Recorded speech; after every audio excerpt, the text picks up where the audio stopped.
Cuando escuchamos la palabra vikingo, casi todos imaginamos lo mismo: guerreros salvajes, altos, rubios, con cascos con cuernos, saqueando aldeas y gritando mientras prenden fuego todo su paso.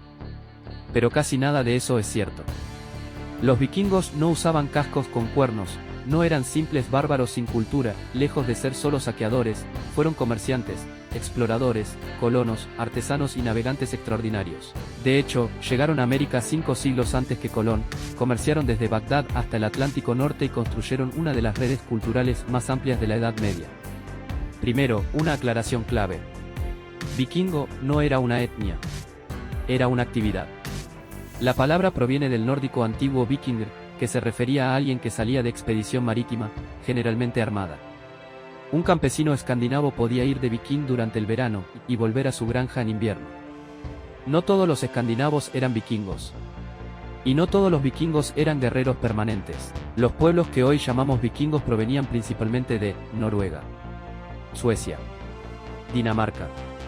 Las incursiones vikingas comenzaron alrededor del año 793 después de Cristo con el famoso ataque al monasterio de Lindisfarne, en Inglaterra. ¿Por qué pasó esto? Los historiadores señalan varias causas combinadas. Presión demográfica. Escandinavia tenía tierras difíciles, climas duros y recursos limitados. Avances navales. Los vikingos desarrollaron el drakkar, un barco rápido, liviano y capaz de navegar ríos y mar abierto. Oportunidad. Europa estaba fragmentada políticamente, mal defendida y llena de monasterios ricos y poco protegidos. No fue locura ni barbarie. Fue estrategia. Los barcos vikingos fueron la clave de todo.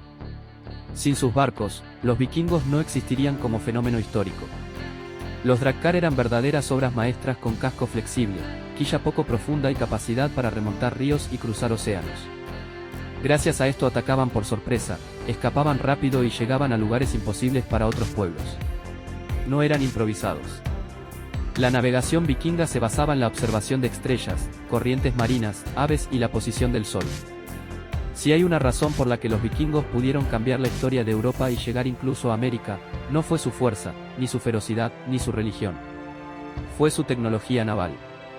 Los barcos vikingos fueron, para su época, auténticas obras maestras de ingeniería, perfectamente adaptadas a uno de los entornos más hostiles del planeta, el Atlántico Norte. Los vikingos no usaban un solo tipo de barco. Tenían diseños distintos según la función. El drakkar o longship era largo y estrecho, diseñado para velocidad y maniobrabilidad, usado para guerra, exploración y ataques rápidos. Su forma permitía desembarcar directamente en playas, remontar ríos poco profundos y escapar antes de que el enemigo reaccionara. El nar era menos famoso, pero mucho más importante para cruzar el océano. Era más ancho y profundo, con mucha mayor capacidad de carga y más estabilidad en mar abierto. Este fue el barco que cruzó el Atlántico Norte, no el drakkar de guerra. Los barcos vikingos se construían con una técnica llamada clinker o tracas superpuestas. Las tablas del casco se solapaban unas sobre otras, lo que hacía que el barco fuera flexible y no rígido. En mares violentos como el Atlántico Norte, esa flexibilidad era clave porque el barco acompañaba las olas, no se partía con los impactos y resistía tormentas prolongadas. La quilla, aunque poco profunda, daba estabilidad sin impedir navegar en ríos. A diferencia de barcos medievales posteriores, los vikingos no sobrecargaban sus barcos, evitaban estructuras innecesarias y usaban madera local como roble o pino. Esto permitía mayor velocidad, menor consumo de energía y la posibilidad de arrastrar el barco por tierra entre ríos o fiordos. Sí, podían cargar el barco y moverlo tierra adentro si era necesario. Los barcos vikingos combinaban una gran vela cuadrada y filas de remos.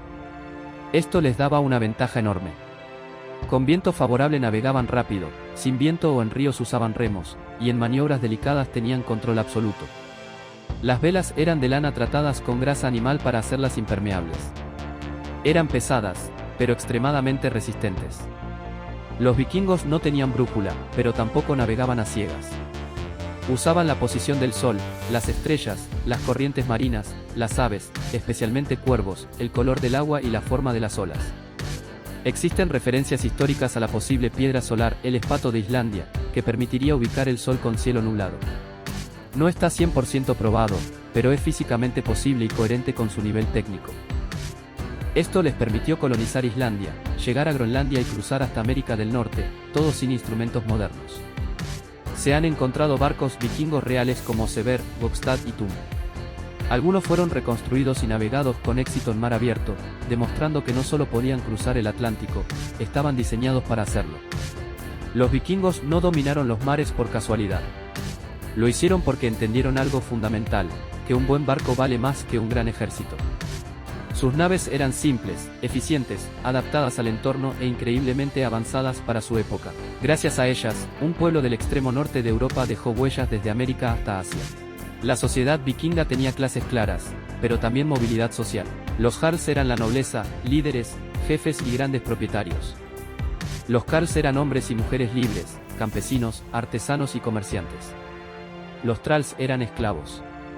Existían, sí, pero no definían toda la economía. Las mujeres vikingas tenían más derechos que muchas mujeres medievales europeas. Podían heredar, pedir divorcio y administrar tierras. Podían heredar propiedades, administrar la granja cuando el hombre estaba fuera, pedir el divorcio y recuperar su dote tras separarse. Su rol social incluía la gestión del hogar y la economía familiar, la producción textil clave para el comercio y las velas, la educación de los hijos y en algunos casos liderazgo local. Las famosas Silmaidens, mujeres guerreras, aparecen en sagas y en algunos entierros femeninos con armas. No eran lo común, pero no eran imposibles. Los niños trabajaban desde pequeños, pero dentro del núcleo familiar, en tareas acordes a la edad, aprendiendo el oficio de la familia. Cuidaban animales, ayudaban en el campo o aprendían carpintería, herrería o navegación.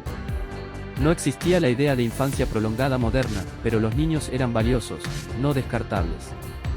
La sociedad vikinga era funcional, no idealista.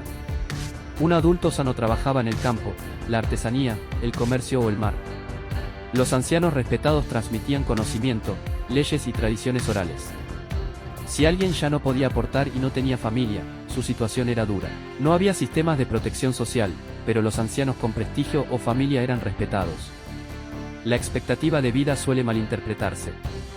El promedio general era de 30 a 35 años, pero bajaba mucho por la alta mortalidad infantil.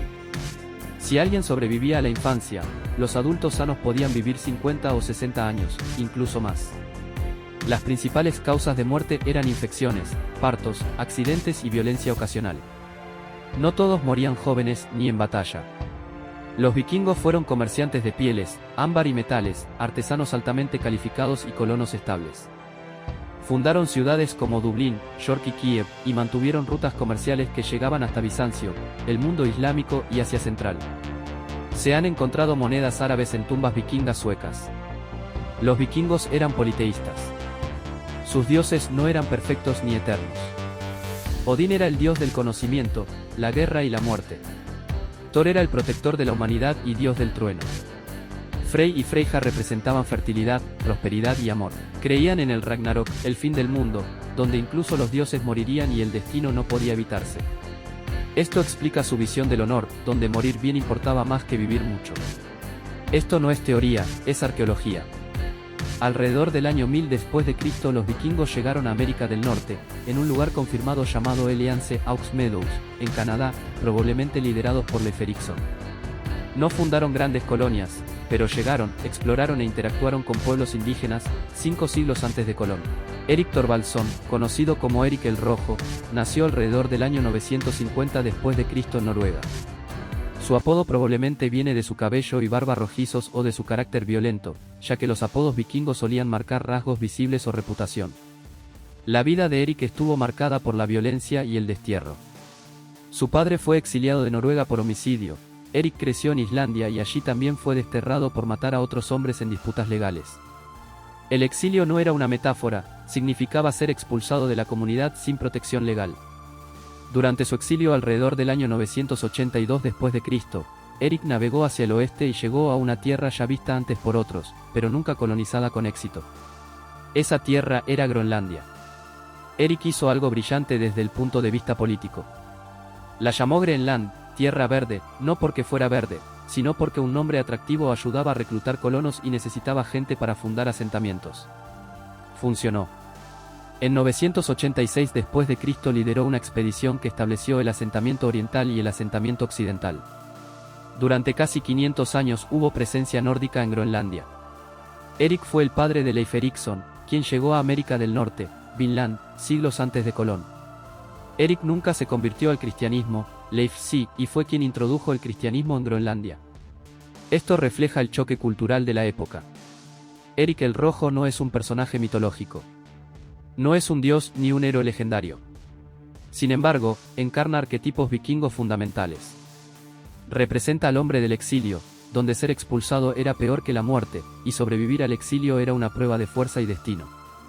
Erik no solo sobrevivió, fundó un nuevo mundo. Representa al explorador que empuja fronteras, no por curiosidad científica, sino por necesidad, ambición y prestigio. Representa el carácter indomable, nunca se adapta completamente a las normas, no busca redención cristiana ni pide perdón. En las sagas aparece como orgulloso, violento y carismático, un hombre que vive según su propio código. Los vikingos no admiraban a los buenos, admiraban a los audaces, exitosos y memorables. Erik no es ejemplo de virtud, es ejemplo de voluntad. Todo lo que sabemos de Erik viene de la saga de Erik el Rojo y la saga de los groenlandeses, escritas siglos después, mezclando hechos reales y exageraciones narrativas. La arqueología confirma los asentamientos, las fechas aproximadas y la colonización. Bluetooth lleva el nombre de un rey vikingo y su símbolo es una runa vikinga. Bluetooth viene de Harald Bluetooth Gormson, rey vikingo de Dinamarca en el siglo X, reinó aproximadamente entre 958 y 986, unificó Dinamarca y Noruega e introdujo el cristianismo en Dinamarca. Su apodo Blatand no se sabe con certeza por qué, podría ser un diente dañado o una metáfora poética nórdica. En los años 90, varias empresas trabajaban en un estándar para unificar comunicaciones inalámbricas. Uno de los ingenieros propuso el nombre Bluetooth porque Harald Bluetooth unificó reinos enemigos y la tecnología unificaría dispositivos distintos. El nombre gustó y se quedó. El símbolo de Bluetooth no es abstracto. Es la combinación de dos runas del alfabeto rúnico nórdico, Agal y Harkan, formando las iniciales de Harald Bluetooth. Con el tiempo se estilizaron hasta el logo azul que conocemos hoy. Las runas eran el sistema de escritura de los pueblos nórdicos y estaban asociadas a poder, comunicación e identidad. Elegir runas no fue casual, reforzaba la idea de conexión, tenía una carga histórica fuerte y era visualmente única. El logo de Bluetooth no tiene intención religiosa, no es mágico y no invoca mitología. Es un homenaje histórico y cultural. Hoy los vikingos siguen vivos en idiomas, leyes, nombres de ciudades, genética europea y cultura popular. Pero la realidad es más interesante que el mito. No fueron demonios ni héroes románticos. Fueron humanos, ambiciosos, valientes, violentos a veces, brillantes otras, y dejaron una marca imposible de borrar en la historia.